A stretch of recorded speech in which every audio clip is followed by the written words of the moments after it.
매수 타이밍을 딱 점치고 있을 때가 2,000원대였어요.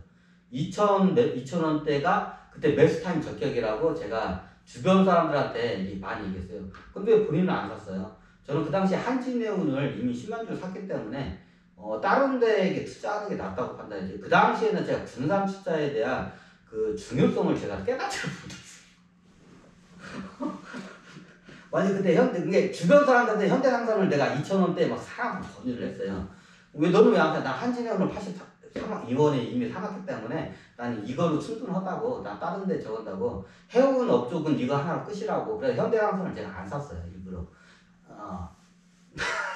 없어요, 주식이. 근데 나중에 2,000원대 산 게 지금 뭐 5만원대까지 날라갔다가 지금 2만원, 3만원대 왔다 갔다 하죠. 그래서 내가 분산 투자에 그 뼈저리 있는 거. 그래, 여러분들은 몰빵하지 말고 좀 어느 정도 분산 투자를 하라고요. 이게 여러분들이 막 20종목, 워린 버핏의 기관처럼 30종목을 계란을 한 방울에 닦여 30종목을 하라고까지 안 해. 왜? 개인 투자자들은 30종목을 이렇게 담아놓잖아요. 이게 안 돼요, 능력이. 30종목은 이런 기관 투자자나 이런 큰 손들이나 이 조직을 이게 갖고 있는 이 기관 투자 이런 애들이나 가능, 워린 버핏 같은 양반들이나 가능하지.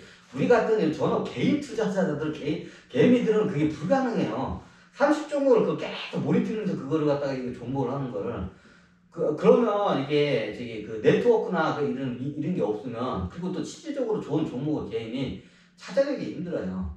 근데 어느 정도 분산을 해야 돼. 위험 분산을 좀 시켜야 돼.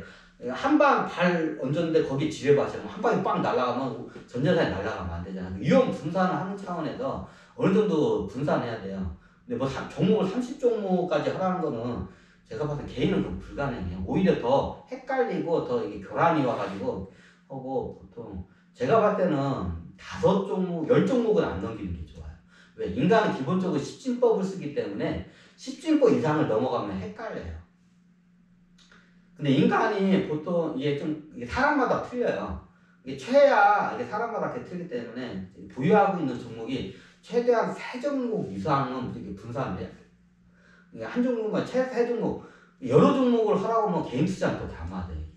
이게 원천적으로 불가능하고. 이게, 그리고 시간적으로나 이게 뭐냐, 인적으로나 뭐 분석하는 게 그게 안 돼요. 그리고 자기가 어느 정도 뭐 약간 집중화와 분산화를 두 개를 약간 해야 돼. 근데 개인 투자자는 이게 한계점이 너무 많아요. 그럼 어떻게 되냐? 내가 봤을 때는 최하 3종목 이상은, 영리한 토끼는 굴을 3개를 판다고 하잖아요. 최소한 3종목 이상은 분산을 시켜야 돼요. 아무리 못해도 3개 이상은. 제가 봤을 때는 개인 투자자는 이게 주식 3종목. 이게 또 부동산도 어느 정도 이렇게 분산을 해서 가지고 있는 게 좋아요. 주식에다 몰빵하는 것도 위험해요. 그럼 주식에서도 그 한 종목에다가 몰빵하는 건 위험해요. 근데 최소한 3종목 이상은 분산을 해야 하고, 너무 많이 해요. 그럼 저도 해봤는데 개인 투자자들이 능력에 따라 틀리는데, 보통 저 같은 경우에는 3종목에서 7종목 사이를 이렇게 추천을 드려요. 이렇게 투자하는 거. 왜냐면 사람의 머리가, 우리가 옛날에 전화번호 같은 걸 외잖아요. 그러면 이게 전화번호가 앞자리, 세자리, 뒷자리, 네자리잖아요. 그게 이유가 있다고 하더라고.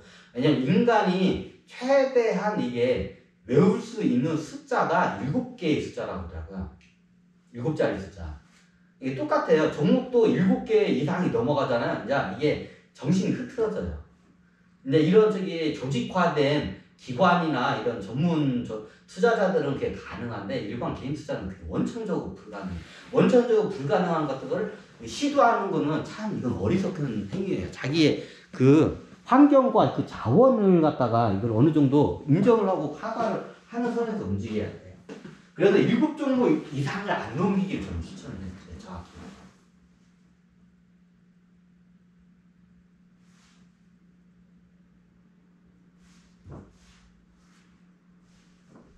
그리고 이게 보면 이게 7종목을 안 넘기기를 해요. 하지만 3종목은 이상은 무조건 해요. 왜? 영리한 토끼는 분산을, 유언 분산을 하기 때문에 영리한 토끼는 최소한 굴을 3개를 파요. 굴을 3개는 팔아야 돼요. 그래서 하나가 굴이 묵지면 이거 큰일 나잖아.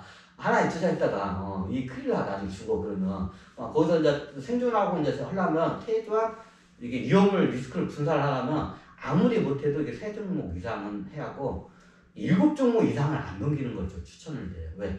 이게 개인 투자자들은 7종목 이상으로 이게 넘어가잖아요. 이게 따라가지 못해요. 환경이나 이런 지식이나 이게.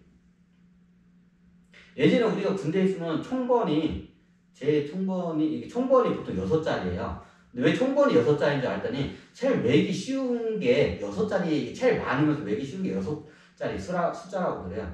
우리가 비밀번호가 원래 4자리 비밀번호가 있고 두 번째 근데 나중에 4자리 비밀번호가 안다니까 6자리 비밀번호 쓰잖아요. 왜 6자리 비밀번호냐면 6자리 비밀번호 쓰니까 사람이 그래도 이게 최대한 맥시멈 이게 머리에 잘 외울 수 있는 게 6자리까지 이게 웬다고 하더라고요. 근데 종목도 똑같아요. 7 종목이 넘어가면 헷갈리기 시작해요. 그래서 7 종목을 안 넘기기를 추천해요. 7 종목 이하로. 그러면 최대한 3종목에서 6종목 사이니까 그 사이에서 여러분들이 분산 투자기를 저는 추천을 해드려요. 그럼 장원 씨는 그렇게 했냐고요? 저는 참고적으로 주식을 다 거의 빼가지고 뭐 분산 투자라는 개념도 있는데 하여튼 그래요. 저도 갖고 있는 종목이 한 3종목 갖고 있어요. 저도. 그럼 예전에 강원랜드 한 주가 있다가 그냥 그거는 빼고 강원랜드 한 주는 그걸 갖고 있다고 할 수 없죠. 나중에 저기 거기 가면 저기 주주 그거 증거만 때문에 그것도 할인 혜택 때문에 한 거기 때문에 강원랜드 한 주 그거는 빼고 제가 지금 보유하고 있는 주식이 거의 다 뺐는데 좀 그거 다 했어요. 저기 지금 한진해운 하나는 지금 그러네. 제가 다 이게 박혔네. 하여튼 제가 3종목 갖고 있어요. 이제 얘기는 할 수 없고 3종목. 저도 지금 보유한 게 3종목밖에 없고 실질적으로 주식 자산에서 예전에 많이 뜬 주식 자산에서 투자한 게 1억 7천까지 최고 맥시멈가 1억 7천까지인가? 1억 7천까지 투자했다가 나중에 빼고 지금은 얼마나 되나?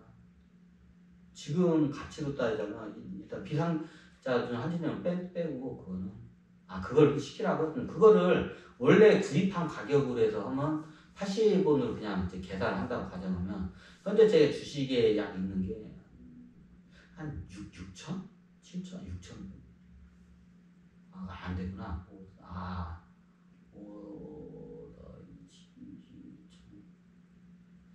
2천, 3천이 좀 안 되겠다. 3천이 더 불란가? 약 3천만 원 좀 되겠네. 지금 현재 제가 갖고 있는 예전 한진해운은 그냥 인수한 가격으로 이걸 계산한다면 빵원으로 하면 또 그것도 어폐가 있으니까 인수 평균가 84니까 한진해운 10만주를 830만 원으로 그거를 환산을 하고 총 제가 세주 갖고 있는 게 제 3천만 원밖에 안 돼요. 다 뺐죠. 근데 1억 7천까지 있다가 내가 그 수익을 내고 다 빼긴 했는데 그래가지고 제가 지금은 주식을 다 빼고 없어요. 저부터도. 현재 제 포지션이 그래요.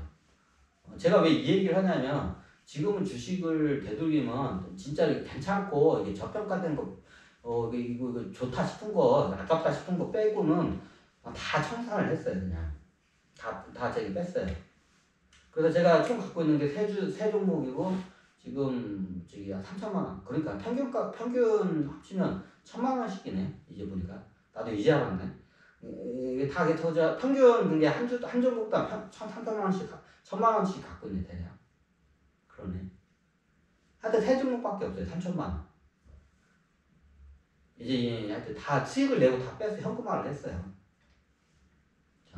거의 다 빠져나와 있는 상태고 지금은 이제 시장을 보고 기다리고 있는 상황이에요. 어떻게 상황이에요?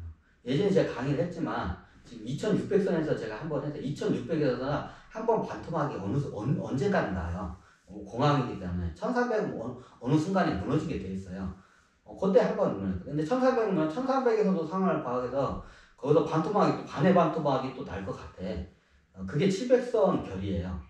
700선 정도까지 무너지게 되면 이제 그때가 아마 진짜로 그때 들어가면 내가 어떤 종목을 자기가 아무 종목을 사도 700선까지 무너지잖아요. 그때 아무 종목을 사도 막 사놔도 여러 분산을 해야 돼. 분산을 사놔도 내가 손실을 내고 싶어도 손실을 못 내. 그걸 좀 장기 보유하고 있으면.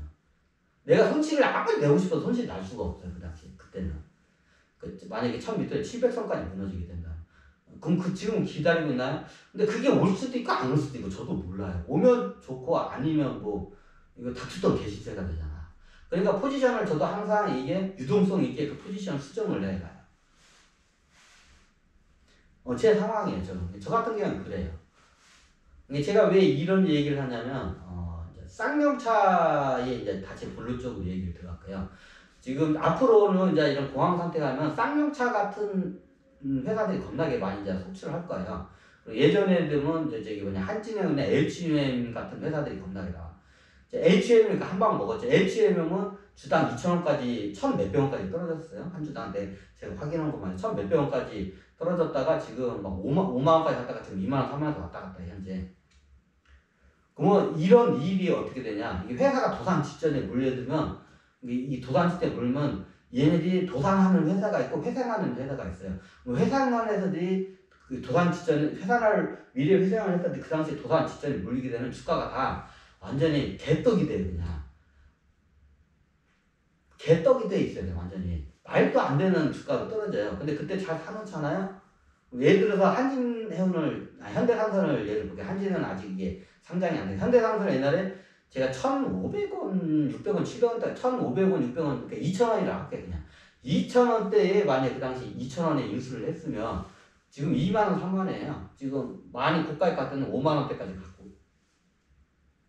그러면 앞으로 여러분들에게 이런 기회가 찾아옵니다. 이게 공항에 찾아오는 말도 안 되는 기회.